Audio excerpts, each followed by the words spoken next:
again, everybody. This is Doc with Thoroughbred, and 2 weeks ago I was able to have the fortune of being able to travel out to Tucson, Arizona for the 47th Annual Global Symposium on Racing, and it certainly was a very interesting conference of racing. Kind of let you look at things from a little bit of a different perspective, really kind of geared towards racing executives. It brings together a lot of the top people in racing, some media people as well, to talk about basically some of the issues that is going on in racing, what different tracks are trying, what different tracks have found successful and not successful, and to talk in general about issues facing the industry. So this is going to be the first of a two-part series. It was a two-day conference, so let's get right to it as we discuss what happened during day one of the Global Symposium on Racing.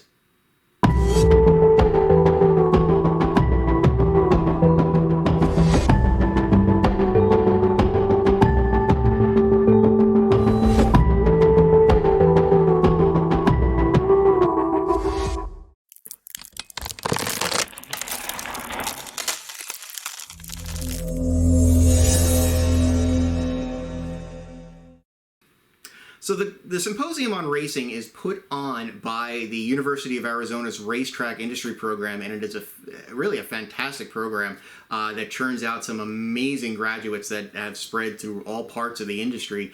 In the morning of day one, we were introduced to the new leader of that program, or the chair of the Racetrack industry program, Bob Hartman, who really seems like he's very gung-ho. He's very eager to get going and to do things to really make things good for the program, and it was seeking a lot of feedback. So apparently was very interested in hearing from all aspects of the industry as far as what he can do in his program to maybe work with the students a little bit more, ideas to give the students, talks to give the students, and at the same time, again, pushed for everybody in the industry to kind of accept the students, both as interns, so they can get that real hands-on experience, and potentially hiring them when they do graduate from the program. And in part two, we're going to talk about 4 seniors who presented their capstone projects on various aspects in racing, and some of them were really interesting. So that, of course, will be coming up in part 2 of this series.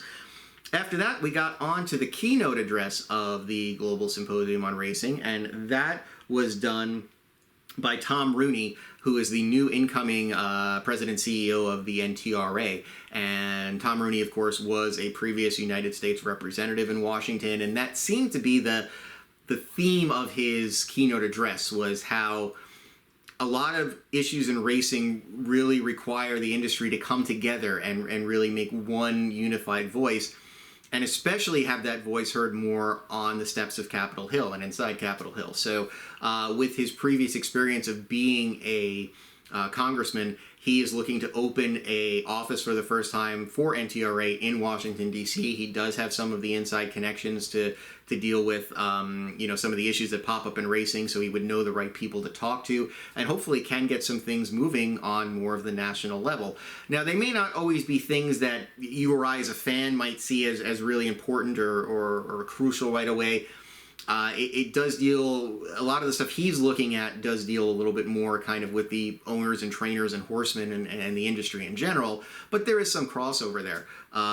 So he was looking at focusing on some major issues, one of which was advanced deposit wagering and getting some rules and potentially laws changed to allow credit card companies and some banks to allow deposits through their debit cards or credit cards directly into handicapping accounts. Some banks will not do that because of the way their rules are written, so he's going to work on trying to change that.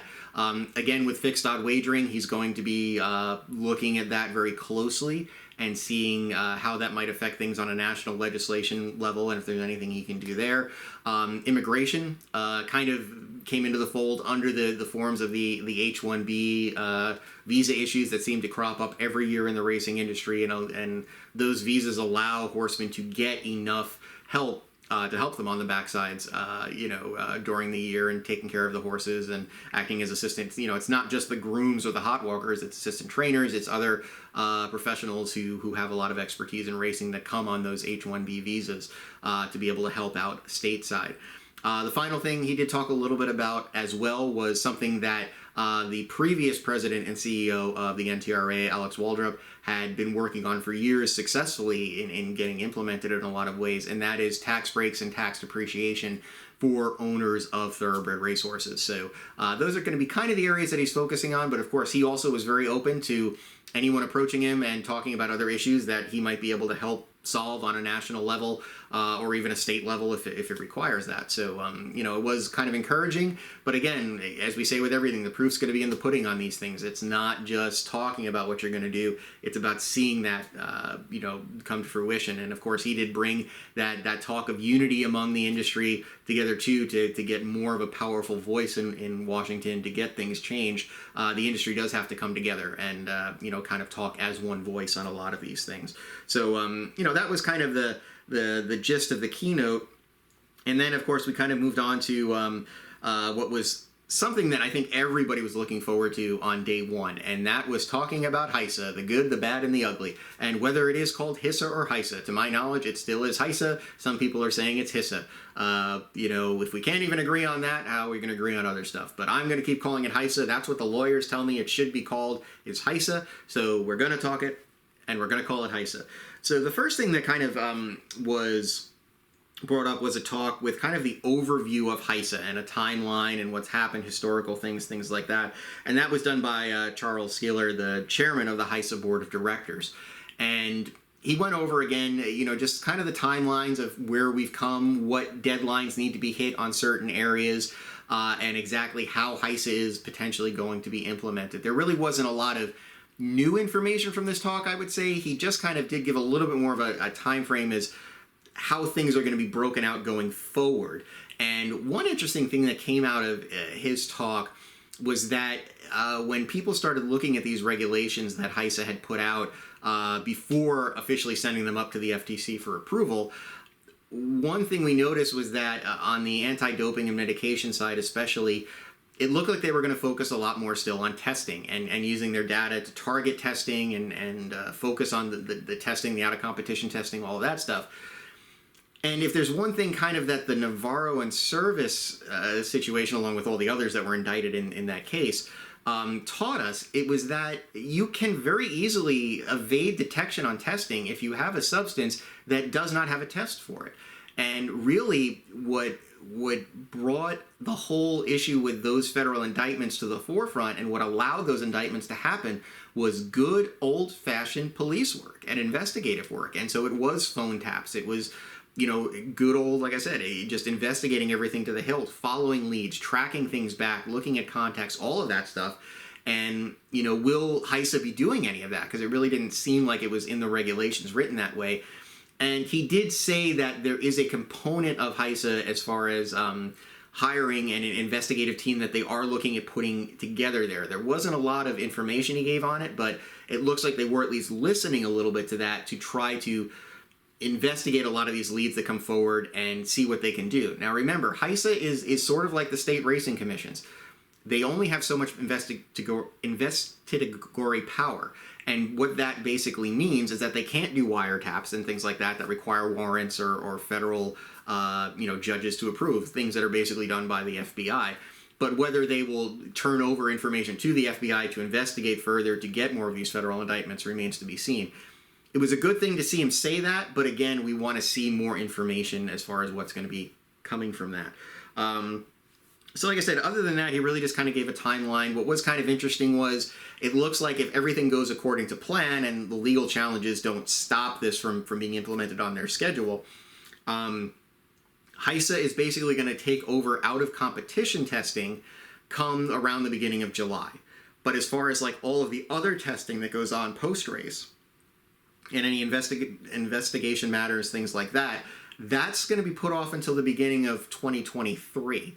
And the reason for that seems to be that works the best with a lot of state budgets and state racing commissions and transferring things over if they need to, and just kind of when their year ends go, and there's a lot of other, I guess, legal stuff with that.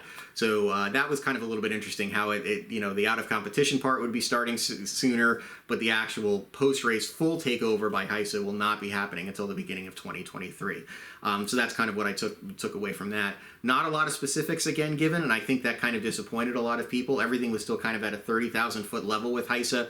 One thing that did come out again is there still is no solid signed contract with USADA, or the United States Anti-Doping Agency, with this, and that concerns some people because we are kind of coming down to the wire here, and because of that, we still don't know exactly how much this program is going to cost. We know that it's going to cost more than what's currently being done, but we really have no idea of a figure, because until that contract is signed with USADA, HISA really does not know exactly how much is going to be charged. So stay tuned for that.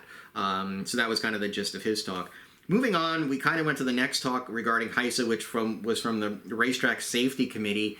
And this kind of was done by Dr. Susan Stover and Ann McGovern. Dr. Stover, I mean, has just done years of research into equine safety, catastrophic breakdowns, trying to make things better, trying to determine what's causing these breakdowns, pre-existing injuries, things like that. So she talked a lot about the research that, you know, was kind of ongoing and what was found, and how the recommendations or the regulations that they're going to put forward regarding racetrack safety is always going to be a working document. And so based on the data that they get back from some of this research, is going to determine if future regulations are potentially going to be made, certain regulations are going to be changed.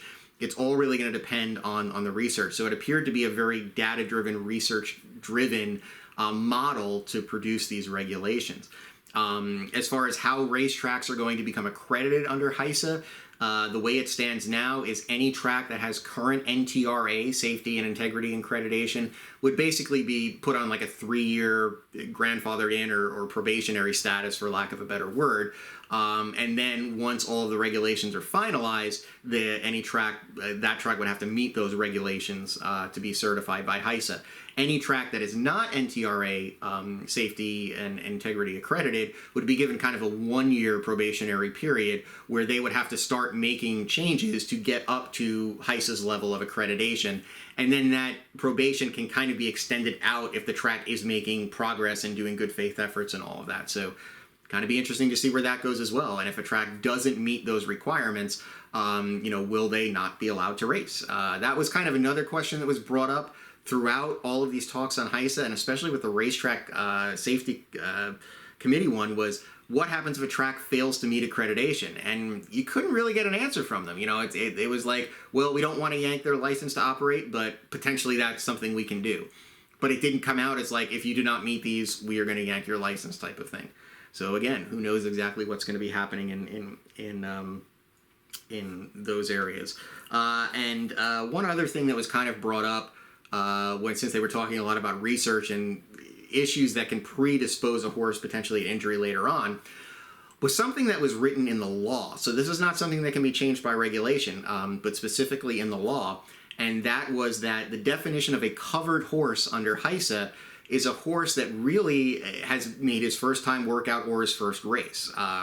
You know, obviously it's probably going to be timed workouts.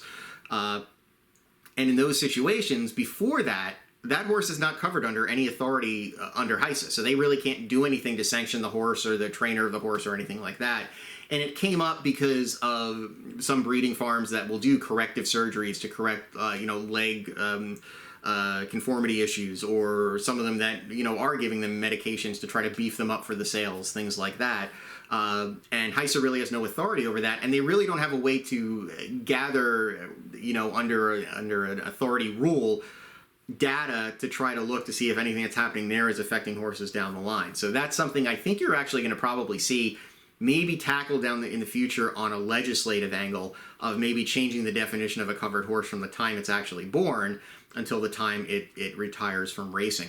But whether that happens or not remains to be seen. So that was kind of what was talked about on the Racetrack Safety Committee side.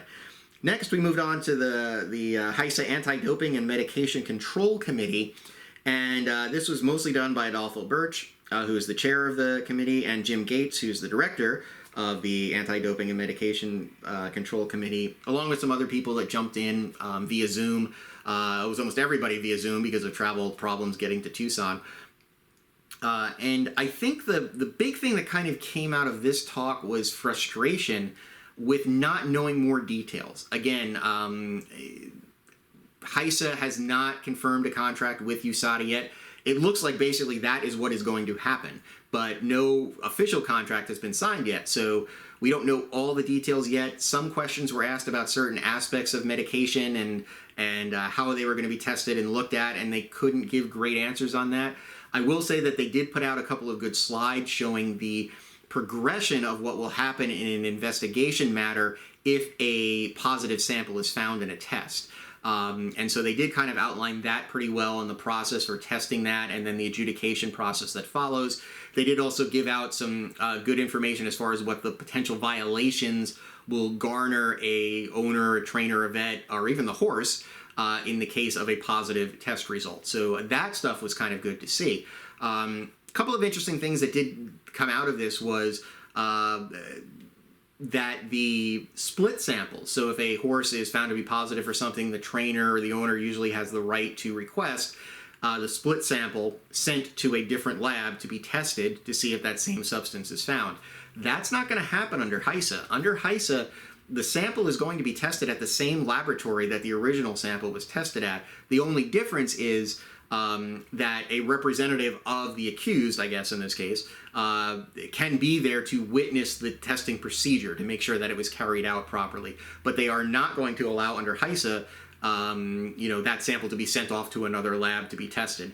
Whether that's going to be challenged legally, I don't know, but it is an interesting change. And Adolfo Birch was saying that this is the way it's done in most other major sports. And it's partly because they feel that they have confidence in the lab's testing ability to begin with.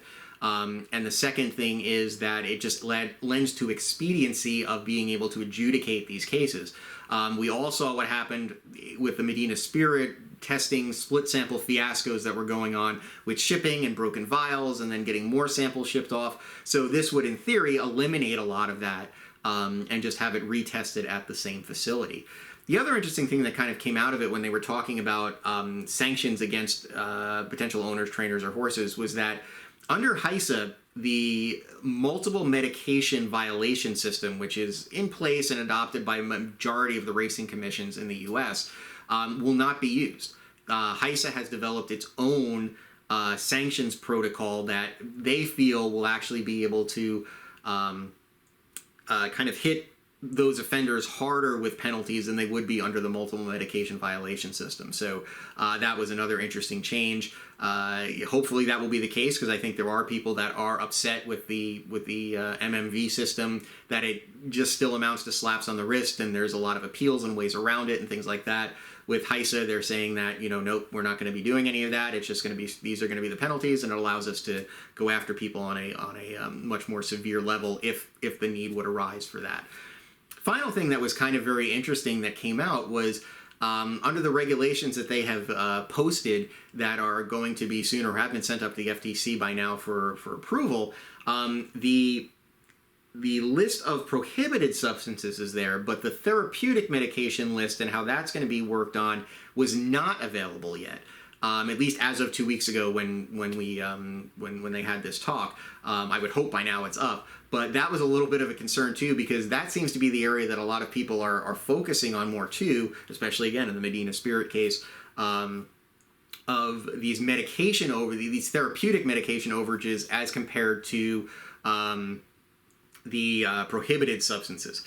So where that goes, I'm going to have to do a little more research to see if that list has been published yet or not. But again, that's something that certainly needs to be dealt with and put together before they kind of move further along in this process.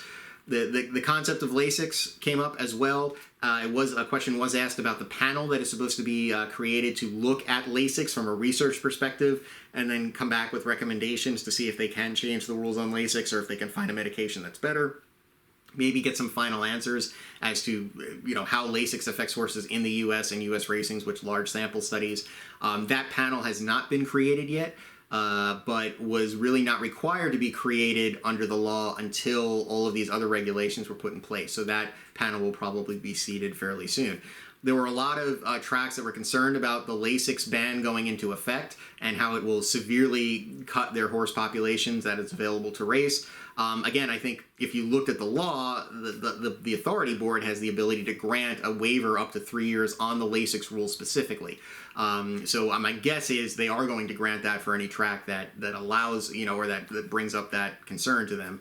So that probably at least will not be too much of an issue, at least over the next couple of years, but going forward, it certainly could be. I think there was some frustration, and even on my part, I was looking for at least a little bit more information, concrete info on certain things with HISA, and a lot of it was still at that 30,000 foot level. They weren't giving a ton of details, and that was kind of a little concerning to see, considering how soon this is going to be implemented. So those were kind of the main HISA talks that went on. As far as the board and the committees and all that and what they're working on. The next talk that took place kind of looked at things from the opposite perspective and brought up representatives from the quarter horse industry, from the standardbred industry, and Ed Martin as well from RCI, or ARCI I should say, and basically talked about the concerns they see with HISA. And Ed Martin was talking a lot about concerns as far as this implementation, how it will affect the budgets for the state racing commissions, because a lot of the racing commissions, remember, they don't only oversee thoroughbred racing, they oversee standardbred racing, and they also oversee quarter horse racing in some cases. So if HISA is going to come out and say we're going to have this funding structure where the state racing commissions are not required to pay HISA, the funding can be garnered from individual fees placed on all of the covered persons in racing in that state. Legislatures that look at how much money they are giving to state racing commissions and boards to do their work may look at that and say, look, if HISA is going to pay for this on their own or figure out a way to do it, we're going to take that money and put it somewhere else, and that's going to maybe put some of these racing commissions in a financial crunch where they may not be able to still operate on the other end of things, and would that potentially force the other racing industries such as harness or quarter horse to kind of come into HISA against their will because the funding is not there for them to be regulated on the state level. That was the gist of his argument, I think, from what I was understanding. But whether that will happen or not, again, remains to be seen. Nobody still knows what the cost of this is going to be, I think, which is another big concern that a lot of them are raising. The general gist of the standardbreds and the quarter horses really were that HISA, as it's written now, was not designed for their breeds and for the way they race. So their concern would be that a lot of these regulations, you'd have to almost have separate regulations for the standardbreds and for the quarter horses. And that's why they're kind of opposed, along with some other things as far as, legalities from a constitutional standpoint from the start. And of course, we've profiled those on Thoroughfan before. So on their part, they are still opposed to HISA, and they said there are some split, among the people that are in their industry. There are some in the industry of standardbreds and quarter horses that like HISA and think that their organization should be part of HISA. But right now, the majority are opposing it, and so that is going to be their stance going forward. But if under the rules of HISA, their industries were brought in under it because there is a way for the harness racing or the quarter horse representatives to request to be brought in under HISA's authority. If that were to happen, they said they would not, vehemently oppose it. They would try to work as best as they can to make the implementation as smooth as possible. So that was kind of the gist of that, those talks. Nothing really earth-shattering coming out of that because it was kind of what we sort of expected, they would kind of say. There were kind of two other talks that went on in the afternoon, and the first was listed as kind of a Thoroughbred Safety Coalition talk about how the industry came together and worked to try to make some improvements. But the main gist of the talk, from what I got, was actually more of a how to come together as an industry to create talking points or how to talk to people about racing when you're being bombarded constantly with the negative media, the negative image. And so they did give out some good, tips, and New York Racing kind of showed how they are creating a way of kind of creating a unified industry initiative to come out with proper positive stories and to try to present racing in the right light and give the proper education. But they did admit, again, also during this panel, it's difficult. I mean, racing is constantly under attack from multiple angles, and it can be difficult when you have all of those things happening, especially again with the Medina Spirit incident happening the day before, the morning before. That just caused everybody again to have to scramble to try to get a message out about that. And one thing I found interesting just on the Medina Spirit topic was, and this kind of goes to what was being talked about in this talk segment, was that everybody who got up and talked after the unfortunate accident with Medina Spirit or his collapse and death on the track Monday morning, whenever anybody kind of got up to speak at the symposium, they never mentioned Medina Spirit by name or Bob Baffert or anything else. They just referred to it as that tragic incident or that unfortunate incident that happened at Santa Anita. I found that very interesting because to me, at least as a racing fan or somebody that promotes kind of transparency and education, I don't know why you would address it that way. To me, it kind of dehumanizes what happened. And, no matter what you may think of Bob Baffert, no matter what you may think of the whole situation with the horse still lost his life. And, he needs to be, remembered as a horse that, as of now, won the Kentucky Derby and, was a game horse, was always fighting, and really kind of didn't deserve the fate that he got in a lot of people's eyes. But I just found it very interesting when we're talking about promoting a unified message and trying to talk to people outside the industry in a certain way that you wouldn't mention the horse's name. But, that was just, my kind of observation from all of day one when some people were talking about it. I did get up and ask the two gentlemen that were hosting this talk a question. And my question was kind of if they follow, or does the industry people follow social media, especially Twitter, where you get a lot of people, and again, Twitter, you have to take anything on Twitter with a grain of salt. You get a lot of people that are there to gripe for the sake of griping. But in the racing world, there's actually a lot of really good information that's shared via Twitter, ideas that are put out, complaints or calling people out when they should be called out on things and applauding things when they're good. And I kind of just asked, do you guys pay attention to that? Because I really feel that it is a missed opportunity for education. If somebody is complaining about something or wants to see a change, there may be a reason that change can't happen. But we don't necessarily know as fans or handicappers or whatever why. It just kind of gets lost in there and there's never a response. So I asked them, do they pay attention to that? And do they look at responding, or do people in their marketing departments or anybody in the industry look at that on a regular basis and maybe formulate some responses or look at that from that perspective to see if, maybe they can get some help from us, the fans or people out there in dealing with some of these issues in racing. So they said they would look at it. Some, probably follow social media a little bit more closely than others, but it was an interesting talk, just, a lot on, again, coming together, unified message, certain talking points, things like that. So it was an interesting talk from that perspective. The final talk of day one dealt with having a lot of the leaders of some of the major racing jurisdictions up there talking about what maybe their 3-year plans are or what racing needs to do in the next 3 years. So it featured the leaders of Keeneland, NYRA, the Stronach Group, Del Mar. So again, really, with the exception of Churchill Downs, probably all of the big circuits in the country. And it was kind of interesting. Again, it seemed more of like a 30,000 foot level kind of talk.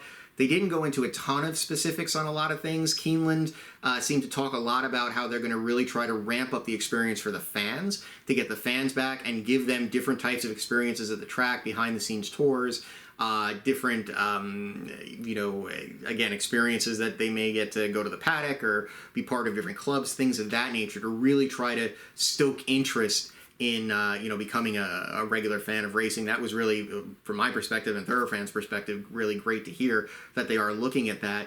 A lot of them did talk a little bit about the business aspect of things and maybe changing rules with field size. The topic of tapetum surfaces did come up.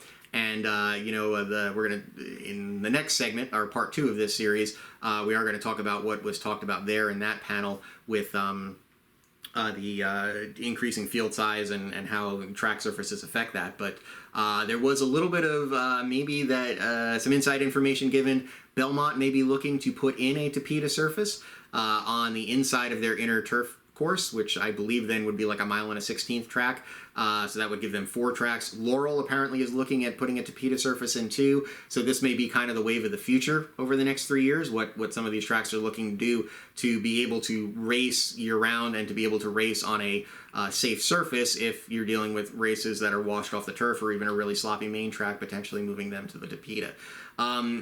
Again, not really a ton of other amazing information that came out of this talk. I mean, just kind of looking back over my notes here from that, but it was some other things that were talked about. Fixed odds was kind of brought up, and again, we're going to talk about that in part 2 of this series when those talks were done on day 2.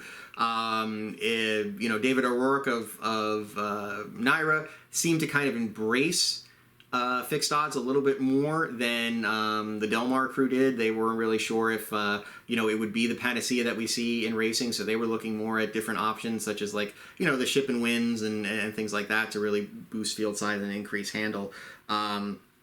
One thing that was kind of brought up, which was interesting, was that they all commented a little bit on the Lasix policies of, the 2-year-olds not running with Lasix and then bringing it up to all of the graded stakes races and some others, and for some places stakes races in general, not being run on Lasix. And they said the sky didn't fall. They didn't see this rash of horses bleeding out of their nostrils like everybody was worrying or claiming that would happen. So, they kind of touched on the Lasix debate a little bit, but really didn't go too much into detail on it.